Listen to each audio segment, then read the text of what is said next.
You know what we should do? We should do one on why we decided not to launch a business together. There you go. My ear looks too big. Hold on. You don't have any earrings. I know. This is so funny. This is casual. Why is this funny? You know, Saturday. Because like Conversation. it's just so funny. Get B-roll, and the way you get good B-roll is you do a lot of angles. Okay, so you got to go all around. Should I walk in the background? Are you gonna put your shoes on? So when I kick my feet up, Yeah. I should have red bottoms too, but I don't. You should have red bottoms. Oh, should I go get some? You should get red bottoms for Really- sure. This is really good outtake stuff that we're doing right now. Remember, Kate, you got to get a lot of angles. You should get. And honestly, do you have cinematic mode? She doesn't know how to fucking It looks use that. She doesn't know how to use that. Come here, Kate, I'll show you. My bra keeps showing. We could create a challenge, like the business besties challenge, and we got to see if we know things about each other in Ooh, I like that one too. But that one has to be like in like comfortable clothes. And if we're gonna do all this, we're gonna do one for my, because I have like a bunch of topics that I have to film for, so we're gonna at least do one of mine.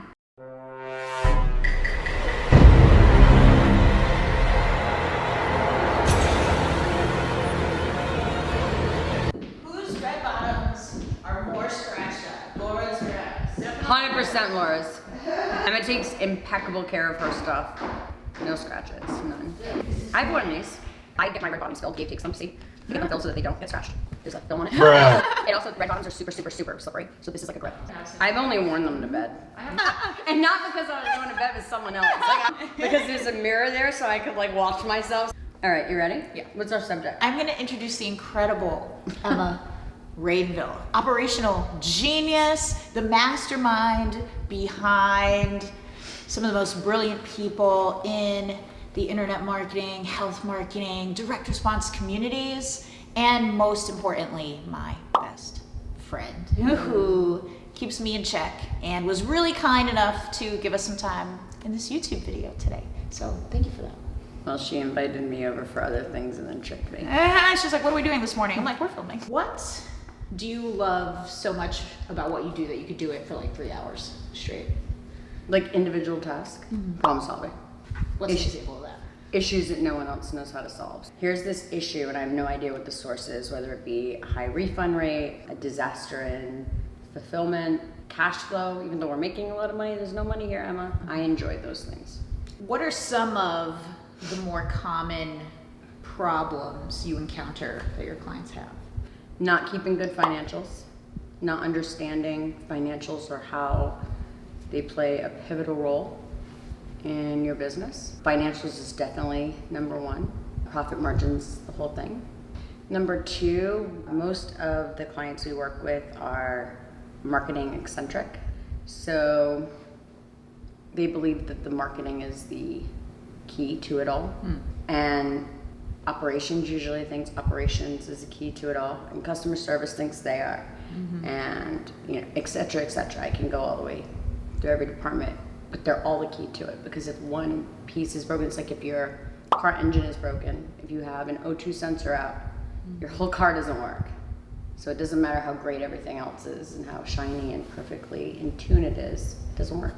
Are there any like strategies you use to improve the harmony of all those different divisions?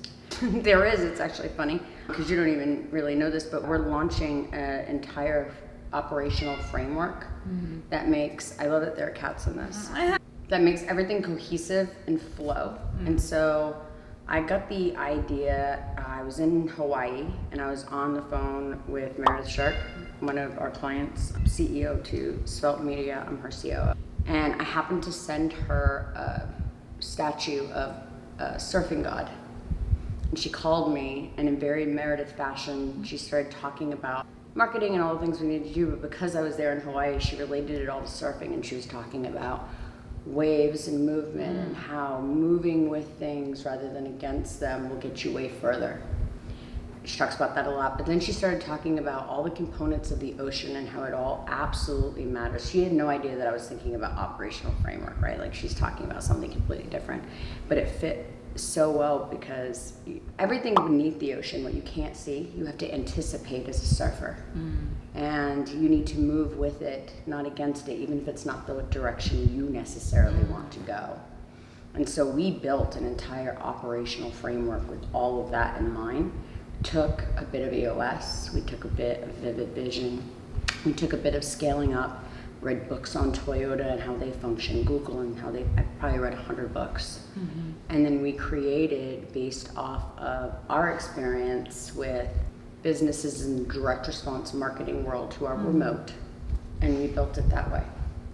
And so that's how we get it into harmony, is by an operational framework and structure that every company that we work with lives and breathes by. What's that called? Wave. Wave. Yeah. Is that available? Can just anybody get their hands on it? Or It's available. yeah. Cool. If Emma feels generous enough to give us a link to that, make sure you check it out in the description of this video. Let me move into. That was Laura's very cunt-like way of saying I was going to give us a link. I will make a template of it, simplify it, Oh, nice. and create a link for you. Thank you so much for that. I have a question, an audience question that Oh, good. I get fielded quite a bit. For somebody who is interested in starting their own physical product business, and of course, I'm sure there's a wide range here, but how much, if they had a lot of capital and they could just deploy capital and not use a bunch of time and not use a bunch of energy, what are some ballpark estimates for how much capital that would be? And then if they didn't have a lot of capital, how much time and energy would they have to put in its place? I would much rather have a marketer who is going to put time and energy in a smaller amount of capital that could cover the expenses than someone who wanted to throw money at it. In fact, I won't work with those people. Oh, why is that? It's an ingestible, mostly physical product. So we'll talk about our space, right? Most of our physical products are topicals or ingestibles. There are some things like thermal guns and stuff like that, like survival stuff, that's not really what I'm talking about here, but there's a lot that goes into it. Walkthroughs to your manufacturer, making sure your supplements are what they say they are. And if you didn't personally mix them, and I promise you didn't, you don't know that. You can't just trust people, right? So there's a lot of due diligence that needs to be done, and just throwing money at it to get it done quickly is not the right way. Not having enough money, because you're constantly robbing Peter to pay Paul. And it's funny because I realized just recently, I'm just gonna detour this because that's what I do. I realized recently that most people don't know that they're Peter and Paul. When you say that you rob Peter to pay Paul, it goes back to a story in the Bible that Christians and I believe Catholics have. Paul, who was an apostle, who was like this really great guy, super religious, used to be, Peter is his old self. So you're robbing Peter, your old self, to pay Paul. You're robbing yourself to pay yourself, which you're losing. So those are some of the kind of scary or more downside things you'll see with visionaries, so-called visionary types. Well, you'll see that with the people who don't have enough capital. So we stopped talking, but we weren't even to the point of what you asked. That's okay, I'm here to ride the wave. Yes, I know that. That's why you're my best friend. But okay, so to go back to what you're saying, so it really depends on the product that they're trying to create. So if we're doing a customized formula, like there's so many variables to that, like it's hard to give you one answer. It's hard to say whether it's 25,000, by the way, it's definitely not 25,000, but it's hard to say whether it's that or, $500,000. If you want some crazy customized product, like we worked on a penis pump. It wasn't a sex toy, it was a class 2 medical device. And it's a product that helps men who have heart conditions. And so because of the content of it being a penis pump, everybody relates that to whatever. But this was the first water-based pump, so there had to be Doppler studies. There was $275,000 put into Doppler studies to make sure that it actually worked before they even, this isn't R&D or anything else. So it's really product specific is my point to you. But if I'm talking about your run-of-the-mill white label supplement, which is, pretty standard in our industry, I don't really like to launch those products without a minimum of $70,000, and that's really, really low. Okay. My marketing budget, my absolute sweet spot marketing budget for a launch just in traffic is $50,000. And does that $50,000 get split up amongst sort of what your main sources would be, affiliate partners? I don't launch like that. That's messy. So we generally launch. It's client specific because clients have their way, but Emma's favorite way is to launch on our email list, not for purposes of getting proof of concept, because will get it. It's your list. Of course they're going to buy from you. They've already bought from you. They trust you, especially if you know what you're doing with email and cultivating it. So I like to launch on a list. My purpose of that is making sure nothing's broken. Or they're already my customer base. They'll forgive me. That's where I want to break things. So once I do that, then it depends. Every product's different. Every client's different. We have some that launch on Facebook. We have some that launch on cold traffic. I'll tell you, a lot of people, most people launch on affiliate traffic. And they launch on affiliate traffic because they don't have capital. And what happens when I launch on affiliate traffic is I haven't worked out the bugs. I don't have the data in yet. No offer is like a home run out of, that's not true. There are offers that are home runs out of the park, but that is not the norm. We have to fix some things. Test leads, test headlines, colors, options, like all sorts of stuff to get it working in a way that's going to convert for affiliates. So now I'm going to come to my close friends, 10 people, have them mail for it. It's garbage. They're never going to mail for me again. I'm going to hurt my name in the industry, and that you can't trust my product. So I personally would rather go spend money and work out those kinks and then bring you converting offers that you want to. Like every time someone sees it, I'm posting something and I'm like, hey, this is a conversion king. They know that it's true. I'm not making it up. I'm not one of the 9,000 people in the industry that are like, look at my product. It's so great. I'm a millionaire. And eating ramen at night. I'm sure it's a much more powerful position to be in when you can be like, oh yeah, I've already, like, this has been tested and battled for, and we've gone through it, like, with my own customers and on, like, cold paid traffic of some sort. And, like, so I'm bringing you something that's working. I'm not asking you to test it. Like, we'll see if it works. Yeah, I think most people have no problem. If we're testing and it's like the person that I'm working with either doesn't have the liquidity or cash flow to do that, and sometimes you have giants. It's actually more often that the giants don't have any money to throw towards traffic. They just want affiliates to send. But I make sure that I'm very honest with affiliates on that. But mostly I will literally say this offer is converting on cold traffic at this rate. I am $50,000 in. Let's fucking go. Yeah. And they know that that's not bullshit, that I'm telling the truth, because look, everybody's got to hype their offers. But when people can't trust you, they can't trust you. Like, I'll have people launch to their list, and normally you would launch to a small segment of your list and see how it goes. They'll launch on the full list with me because they know when I say it's going to work for your demographic, it's going to work for it. You mentioned close friends, which was funny because I was just thinking about asking you about friendship. How often do you form really deep, close friendships with people in our industry who you work with? Not often. But my deepest relationships are people in the industry.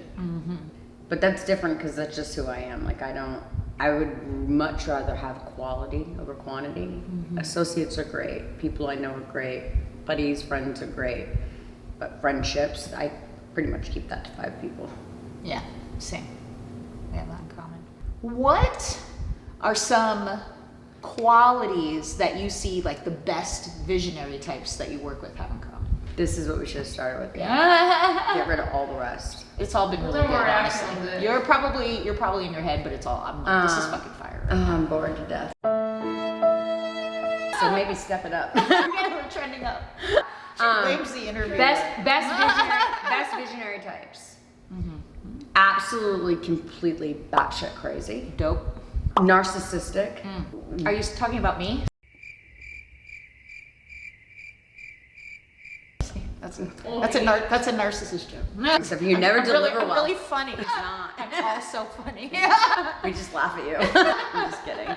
That's not true. You are fun. So that's all really super important. But that can't come along. They have to be coachable. They have to be narcissistic right up until enough for the intimate time, and intimately they have to know that they don't know how to do things like operations and hand that over.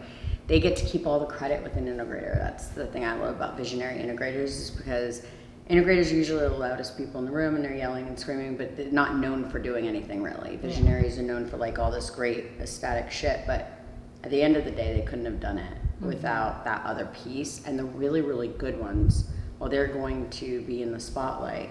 They'll know that, and they'll be coachable, and they'll listen.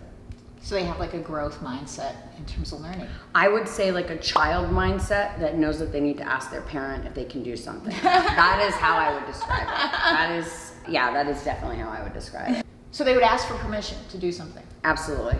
Absolutely. The good ones, absolutely. Because they know. They know that they have an unbelievable ability to dream up insanely brilliant ideas. But if they've gone rogue, then they probably have 250 businesses in their past and 5 that have really crushed it for them. Mm-hmm. And so the purpose of asking permission is that integrator that can see the dollars attached and the resources attached. And if the purpose is money, let's take these 245 and throw them away and let's focus on these 5. So they wouldn't have had all the distractions. They can move much faster, much further.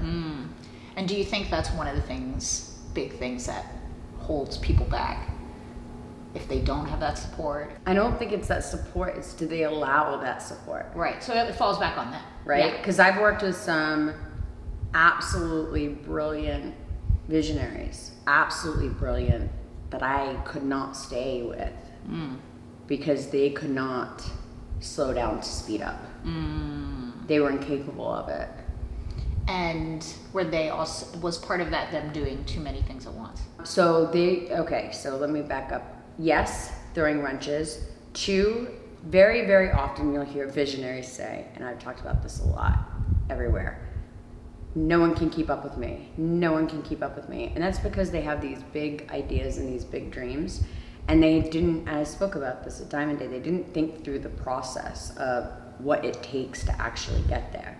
They thought of the idea so everyone should have been able to plug all the shit in. Yeah. And that's just not possible.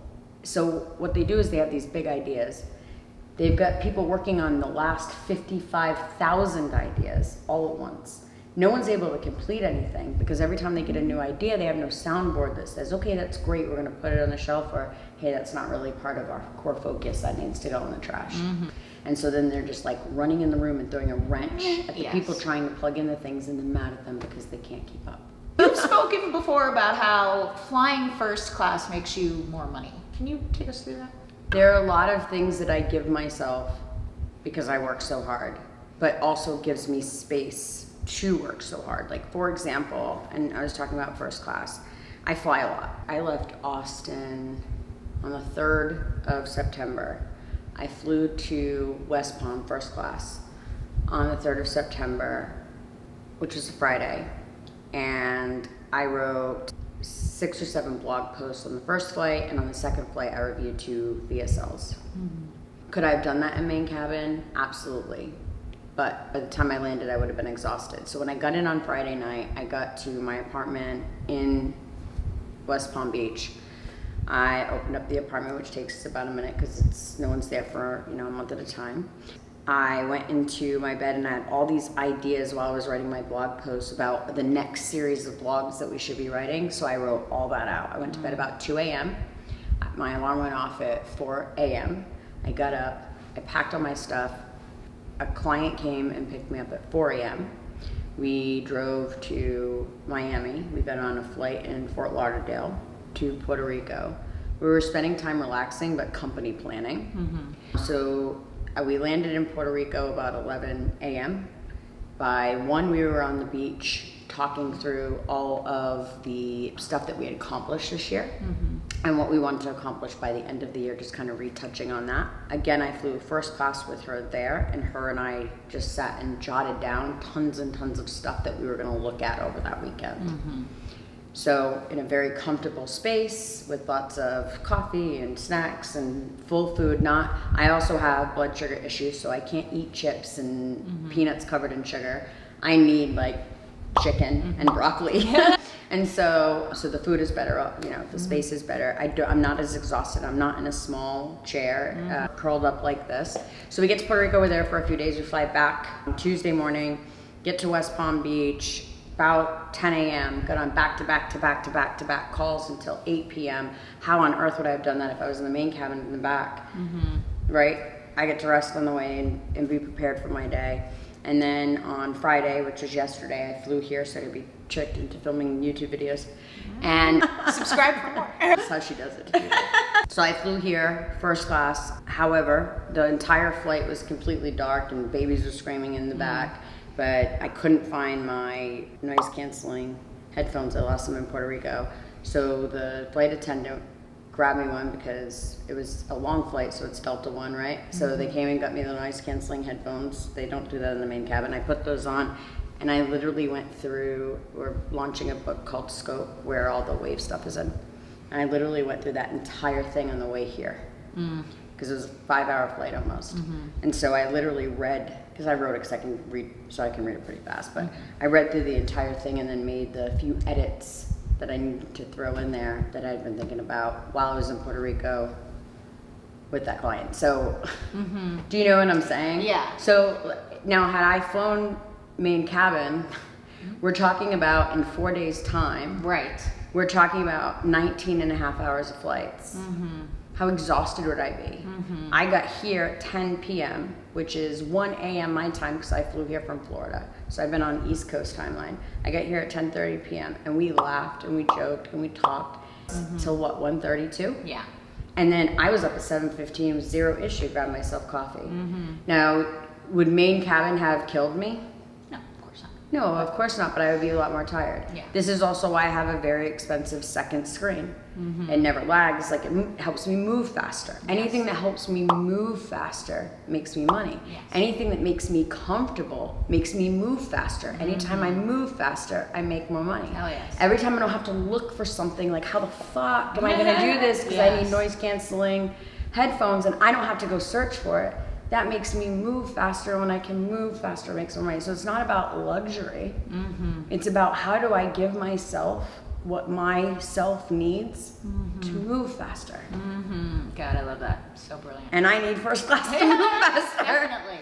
Well, and another part of what you mentioned, like you said, the total time, 19 and a half hours. So when you're spending this much time on airplanes. I'm not you know? spending my time traveling. Yes. I'm spending my time doing deep work. Yes. Working in my business. Yes. So, While you're getting to a place to continue. right, work. for a few $100s more. Yes. We charge $7.50 an hour, I'm just saying. Yes. Would you agree that you work harder than like 95% of people, like, period? And especially those in our industry? Yes. Yes, it's true. Now, why do you think that is? Why do you think that's something that's so special about you? It's not special. I think it is. No, it's not special. But in any event, it's actually funny because this goes to mindset and focus. And I recently learned, this is going to take a minute, but it's going to come full circle, I promise. There was a long time that I couldn't understand why I wanted to do a job so badly. I did not want to be in operations. And I wanted to be in a completely different industry and doing a completely different thing. And my unbelievable ability to fix things and problem solve and critically think through issues and proactively, constantly be thinking about, it's an awful space to be in, by the way. Constant, what's gonna go wrong? What's not right here? What's off? What's happening? I'm constantly like that. You know this about me, I won't sit with my back to a restaurant because if there's a fire, if something happens, I want to be able to react because I want to know as soon as it happens. Because I literally fucking think that when I'm sitting in a restaurant that could happen, no one else in the world. And so for a long time I struggled with, why am I like this? And I thought it was like this, a super brilliant thing, but it's actually not at all. And so it comes from a place, here's where it comes from. It comes from a place of trying to figure out what the fuck is wrong with you. And constantly trying to fix that your whole life since childhood. And literally just like trying to, what is so off about me that I'm so different from everybody else all the time? And then trying to fix that in myself is how I got good at problem solving. And that sounds crazy, but if you really think about it, it makes a lot of fucking sense, doesn't it? And so it brings me great joy. It's my favorite task is, where is this issue that's broken that needs to be fixed, and let me figure out what no one else could to fix it. So you're saying you turned that same, you kind of call it a critical eye, right? If you're looking and you're saying, what's wrong with me? Right. But then you're able to apply that same thinking to. I think it's a need to apply that same thinking to every aspect of everything. Does that ever take on the language of, oh, this is good, how do we make it better? Or are you always looking at it like, here's the part that's wrong? No, it's both. It's definitely both, because one, where are the parts that are wrong, but also all these things over here are working, how can we make them work better? It's that need to always fix something or make something better, because it was never enough in the first place. Can you turn that off for you, even if you try? Absolutely not. Absolutely not. Wake up in the morning before your eyes close at night. Absolutely not. You try on vacations to like give yourself some space. I do now. Yeah. I do now. Are you ever really fully off the clock? Never. Yeah. Never. I say it all the time. People are like, what are your working hours? I just think that's so funny. I do too. I'm just like, hit me up anytime. like from the time my eyes open to the time my eyes close, and then when my phone rings. Yeah. It's like, I won't, if I'm asleep, I won't answer. But you could, I'll you answer. message me. I'll wake up and answer. I'll answer. No, I'll answer. So you're different. Like, people just genuinely think that you're just super sweet. People don't think that about me. And so no one would call my phone at 2, 3 o'clock in the morning, except for Damon Wright, to chat. Incredible attorney, dude. Yeah, yeah. We'll link Incredible his attorney. information below. No, that was Laura's way of not getting bullied or sued by the lawyer. I don't know what's legal or not. We need Damon. Anyway. Person doesn't know how to delegate. If that's actually part of one of the things they're bad at, one of their weaknesses, what would you recommend? To do it anyway. So here's the thing, right? Like, I'm so controlling. Like, as a matter of fact, I was just going through with one of my coaches. I like score a 10. Exactly a 10 in controlling. 10's across the board. Like, seriously, it's everything bad too. It's like hyper-vigilant 10, controlling 10. Anyway, there's a propensity. That's what she keeps me around here for. Yeah, it's you. The word person. Propensity. So people have, what are we talking about? Propensity. But for what? But for what? I don't remember what the question was. Oh, delegating. So, in order to delegate, people have an issue with control and giving up control because only they are going to be able to do it perfect. But the problem becomes when I have to do everything myself so it can be perfect. I am so slow and I'm fighting and there's so much friction. Everything is so much harder. And so I think the first time I saw something go out, about 90%, I wanted to die. And now I'm like 85% good. Yeah. We're good. Like, we're responsible for a lot. And so I can clean it up and I can make it 100% if I can get it in at 85%, right? But that 85% took so much time to put it back on my plate. And I'm foolish, not a good leader, and incapable of business ownership if I cannot delegate the things that I should not be doing. I have a client who is absolutely unfreaking believable at making money fall out of the sky. Insane. And so he said to me, yeah, I spent like 3 hours, blah, blah, blah. I made X dollars and it was fucking insane. It was fucking insane. And I was like, holy shit, moving forward. We're gonna cut that way back. We're gonna cut that $1 an hour number way back. I'm gonna say moving forward and put the fucking note on your desk. I am a $4,000 an hour employee of my business. And if I am not completing a task that is a $4,000 an hour task, I am going to delegate it to the massive amount of people that I pay. Yeah. Because I trust them to bring it back to me. Yes. Right? So why are you dealing with these stupid mundane things? You deal in what you have a superpower at, and you get other people to do the things that they have a superpower at. And I think that's so important because that levels you up to the point where you're only doing the $4,000 an hour task. That means you're farming out the $1,000, $2,000, $20, $20 the whole way. When I see a freaking person that can create a massive amount of money doing something that, like, no kidding, one of the VAs in Jamaica can do for $9 an hour, I have an overwhelming urge to punch them. Yeah. because that level of insecurity to not be able to delegate that is just insane. And the other problem is, and this is, and I don't believe they want to admit this, most people who are incapable of delegation, by the way, me before I learned and smartened up, my 40s have been good to me in lesson.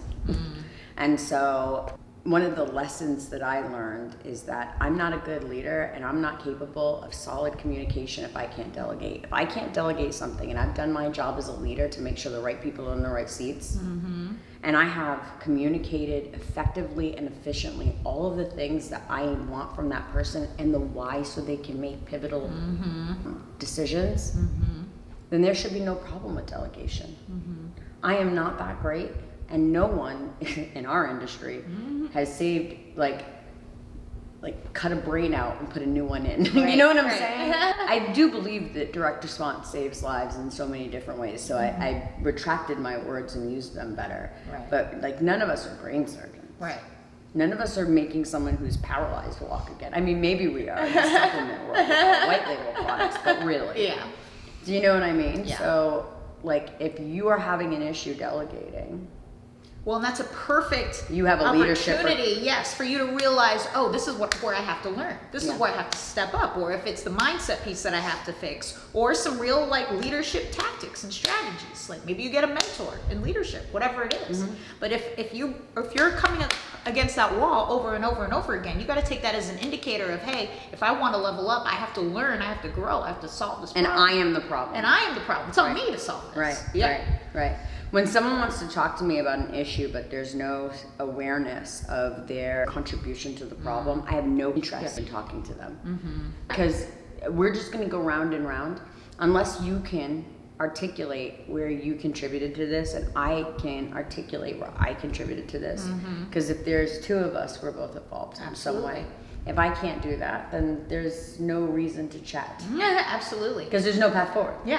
And it's so silly to me when people would blame everybody else, because then you're saying they're the ones with the ability and the responsibility to fix it. I would much rather find and know, I often know, like the things that were my fault, and take as much responsibility for it as possible, because then I have the power to fix it.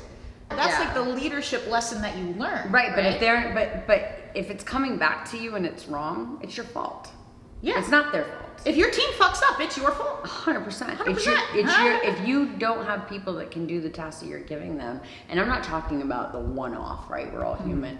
You didn't put the right people in the right seats. You're not paying people adequately. That's the other thing. Like, a lot of these people that I hear, like, oh, nobody's able to keep up with me. Well, you're giving someone who you've named COO of your company that maybe CMO. That too. But you know, they'll hire someone who has like operational specialist experience enough to maybe be a supervisor, a manager, project manager in operations, and then calls them chief operating officer to make themselves feel good, like they have executive level staff. And then I've got to come in and be like, oh honey, that's so cute. And they're like, my department is operations. That's always my first indication, like, you don't know what operations is, because it's not a department.